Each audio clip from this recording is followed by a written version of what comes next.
ప్రముఖ కవి కావ్యసుధకు ఆధ్యాత్మిక సాహితీ వ్యాస భూషణ్ బిరుదు ప్రదానం. స్నేహం మంజరి, పశు సంవర్ధిని, సీనియర్ సిటిజన్స్ వాణి మాసపత్రికల వ్యవస్థాపకులు, సంపాదకులు శ్రీ పునుకొల్లు సత్యనారాయణ సారథ్యంలో వెలువడే పత్రికల వార్షికోత్సవ సభ ఆదివారం మచిలీపట్నంలో శ్రీనిలయంలో ఘనంగా జరిగింది. తెలుగు భాషాభివృద్ధికి సాహితీమూర్తులు దశాబ్ద కాలంగా అందిస్తున్న సహకారం, ప్రోత్సాహం వెలకట్టలేనిది.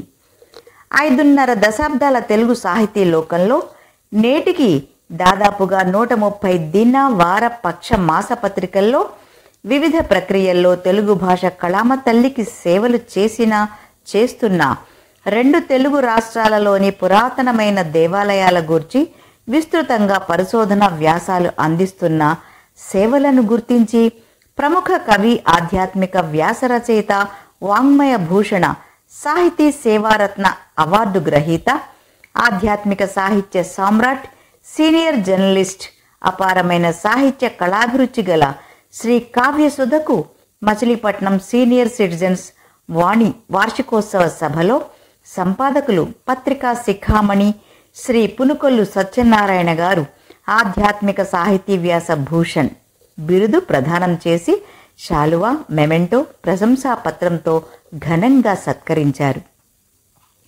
కందపద్య కవి సార్వభౌమ డాక్టర్ రాధశ్రీ ఆయన తన పద్య రచనలతో శ్రావ్యంగా సభను నడిపించి రాగ రంజితం చేశారు.